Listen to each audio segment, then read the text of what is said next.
Hello, everybody. It's your friendly digital technology librarian, Christy here. We've reached another Friday, so of course, I have another Film Rec Friday ready for everybody out there.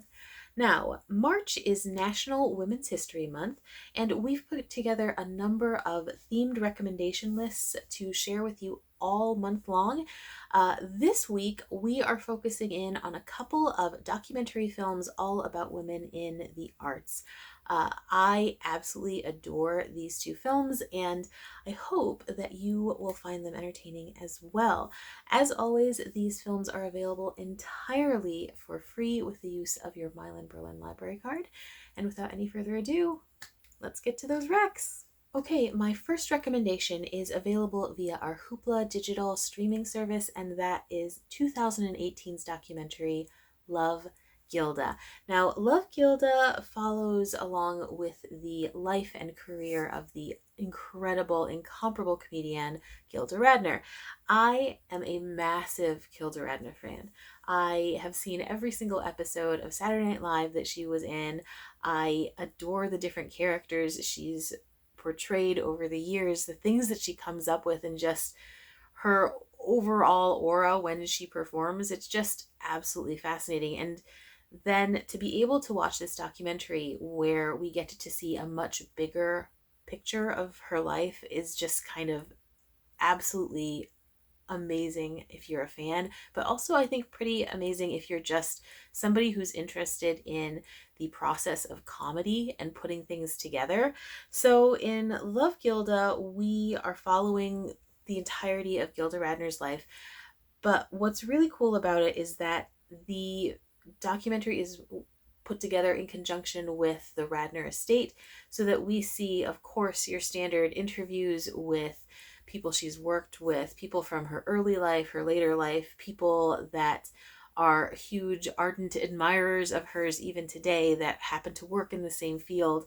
But we also actually get to hear directly from Gilda Radner herself, because a lot of the information is taken directly from diaries that she's written, but also audio recordings that she put together, because she did this huge slew of recorded diaries in addition to her written ones. And it's amazing to hear her speaking and talking about, these pieces of her life and the thoughts and the things that she's going through.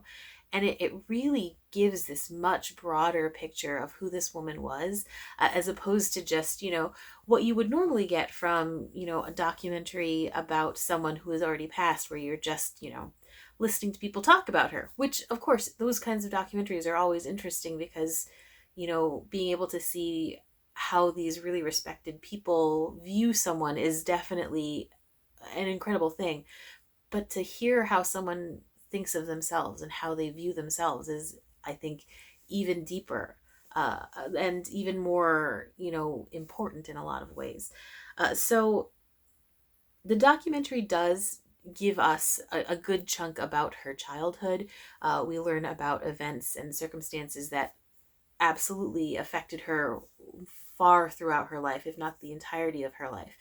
But I think the documentary really, really picks up, to be honest, when it dives into her early career and all the subsequent years after that. We get to hear sort of like ground level stories of her working with like the guys from Second City, and her first big show was this musical in Toronto called Godspell, which is obviously a huge show, with Victor Garber and Eugene Levy and Martin Short and all of these people who are really incredibly big names now, and they were all just kids just doing this silly Steven Schwartz show, and how they built all of these relationships and working relationships from that point. And hearing about how they would just sort of all hang out, and it was kind of like this comedic commune almost, where ideas were flying fast and loose about different sketches and things that they could put together for, like, say, Second City, or just performing for each other. Like, Martin Short talks about how he and Gilda had this sort of ongoing kind of MC style thing, in this particular party house that they all hung out at. And it wasn't designed to be for a sketch or for a performance. It was just what they did when they hang out, like you do with friends, except it's fueled by Gilda Radner and Martin Short, so it's clearly much funnier and much more interesting. But like hearing those little glimpses, and then hearing Martin Short actively talk about her and talk about like who they were when they were just kids, and throwing everything against the wall as far as ideas, and it's just really exciting to sort of hear that, and where all of them were in their artistic journey at that point when they were so young. From there we go on and we delve into her years at SNL. She was actually the first person that Lorne Michaels was really like invested in having as part of his show. He knew that she was going to be an anchor, and she was someone he could always count on to just go on stage and be funny. If it's not even a written sketch, if it's like there's a point during the early run where if he didn't have time to put a sketch in, like he would just have her go on stage and talk about what she was eating. Like that was an actual thing. I mean, that was just something that he would be like, hey, go talk about food, and she would, and it would be hilarious. And interspersed between these remembrances, we get like both audio recordings of her talking about those times, and also other really famous comedians like Amy Poehler or Melissa McCarthy. They get to read her diary entries out loud, so we get to hear them, but in other people's voices. So there's just this whole different flavor to that element of it as well. And what I thought was, I think, most impactful of all is, of course, we're getting all these great artistic insights and fond remembrances, but it doesn't shy away from like the darkness that definitely seems to follow a lot of really brilliant comic performers. Like it talks about very real things with her, and she talks about them too, like some the anxieties that she would always have, self-esteem issues, in addition to like eating disorder problems that she was constantly having to struggle with. We talk and hear about the relationships she had with coworkers, their friendships, but also like both positive and negative romantic relationships. And we hear about how she would feel working with these guys, some of which she dated off and on for years, and how that affected like an SNL situation where you work together every single week and you have to see each other every single week, and how that affects your performance. So it really gives you the chance to see not just Gilda the performer, that like quirky, funny, incredibly charming person, but like just Gilda Radner the human being, and like the dark spaces and the light spaces, and it lets us see this full person.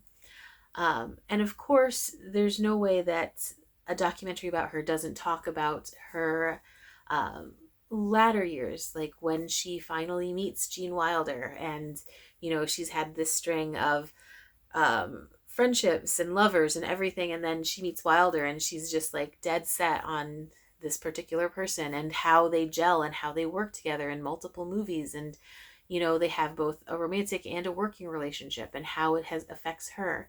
And then of course it moves on until the latter years of her life, where she ends up having to struggle with cancer, and all of the ways that affects, again, her performance and her art, which is essentially such a huge part of her. And she talks about how like the performance is very much who she is and how she feels about it. And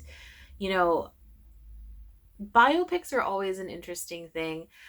Documentary biopics, I mean, in that some of them feel very genuine, but that they probably are at least a little bit manipulated in order to make us as the audience feel. But there's something about having those first person sources that just make this feel so organic and so natural and so real.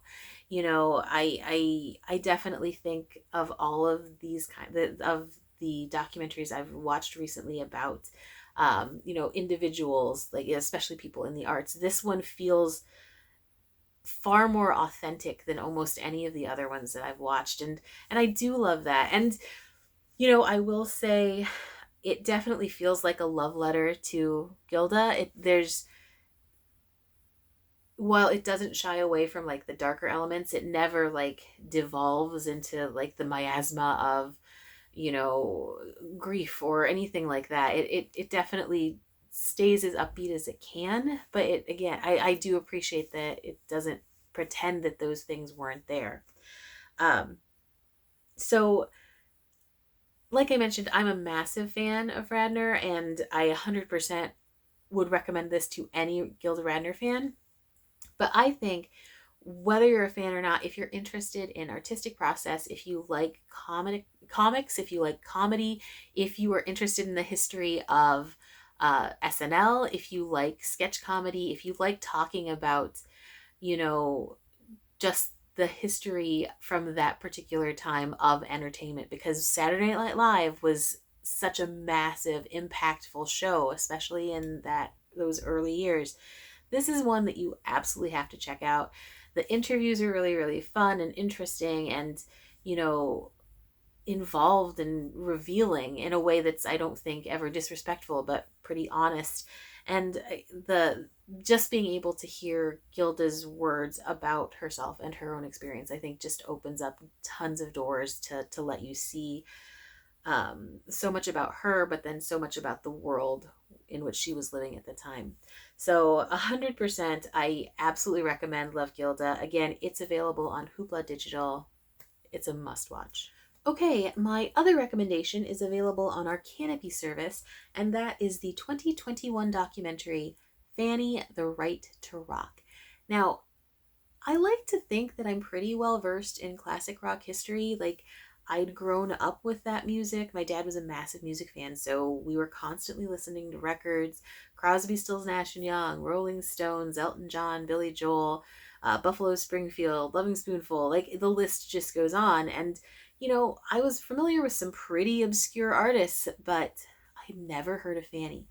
And the more I learned about them, the more I was just sort of like fascinated by the fact that I'd never heard of this group, because it's a really, really interesting group of women, and their music is pretty on point. It's pretty solid. Like, there's no reason not to. And you learn when you watch the documentary some more of the reasoning why, you know, they never did become this sort of epic group that, you know, withstood the test of time, even though they were massive pioneers when they first came out. So the documentary, of course, is all about this rock group that consisted of these pioneering women. It was one of the very first all women bands, but it was also one of the very first all women bands that all played their own instruments. They weren't the girls who were just standing at the microphone. They were also like not presented as sort of like the kittens with like the go-go boots or anything. Like, they just dressed like all the other guys, because it is a boys club. That was definitely, especially at that particular time when they came out, and they had some wicked solid music. And it's just really, really cool to watch the documentary, hear these women talk about the time when they were coming up out of nowhere, and to hear really, really massive, massive stars talk about them and how big of a fan they were. You know, you get pull quotes from David Bowie.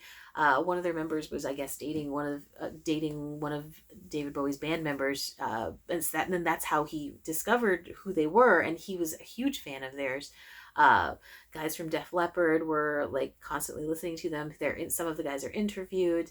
Bonnie Raitt was really good friends with them, and, you know, so she gets some shout outs. But besides like talking to these other people who were actively into the industry, still are in the industry, and are really, really powerful and successful, listening to the women who are in the band and all of its different iterations is absolutely like kind of one of the more enlightening things about that particular time in music, which of course is very like, if you know anything about like late 60s, early 70s rock bands, like, that was a very specific kind of lifestyle, and it 100% does not shy away from any of that in here. And it talks about how their lifestyles were so intrinsically connected to their music. And it also talks about some really cool factors. So not only was this one of the very first all-female bands, but three of the founding members were all of Filipina descent. They're Filipina Americans, and that was not something that you saw a lot of, which I would certainly say played in part probably to some of the obscurity that surrounds the group at this point in time. Uh, and, and that's also coded with, different lineup changes and things like that. But listening to the three earlier members talk about, growing up in the States and how that was, because one of them, it even sticks with me now, like talks about how like nobody even knew where the Philippines was. Like she was just this sort of brown girl who people sort of pushed to the edges, and she'd felt so incredibly invisible. And she took this massive amount of comfort in, creating music and teaching herself how to play different instruments. And that was such a huge relief to her. And through music, she sort of tossed off that, invisibility to sort of, shine a light on herself. And it's just really, really fascinating to hear people talk about that period of time, even amongst, you know, leanings of art and music, how you still can get pushed to the edges just from being a bit different. It talks about how loads and loads of artists were living at that particular time. It talks about how they had so many struggles with, having to find the perfect lineup and how different people would gel and wouldn't gel. Because when you do have different musicians, sometimes that chemistry is going to work and sometimes it's not. And to try and figure out a way to, differentiate yourselves from other people. But yeah, I really, really absolutely adored being able to sort of get so immersed into that particular time period, and hearing from the different members of the band was really pretty awesome. Like, again, since I have no familiarity with their music whatsoever until this particular documentary, like hearing them talk before even hearing them play was an interesting experience. Getting to sort of know where they're approaching the music from is definitely adds layers to it. And I will say, if you look up the band on YouTube, you can find tons of videos, live performance videos of them and covers that they did of other famous songs at the time. And I would strongly recommend giving them a listen because they are really, really solid. But yeah, if you are interested in music from that period of time, if you are interested in history in general, if you are interested in women's histories, women's history, women's studies, that whole like period in general, definitely check this documentary out. I had a blast. I thought it was really fascinating. It talks about like both the good side of things and the bad, and it talks about the good side of industry stuff and bad side of industry stuff, so it doesn't really shy away from that either. And it also gives you a chance to sort of hear what they sounded like at the beginning and what they sound like now. They even gather them together to, do music today, which is pretty awesome. So again, if you happen to have an interest in music whatsoever, especially classic rock, 100% recommend Fanny, The Right to Rock. It's available on Canopy.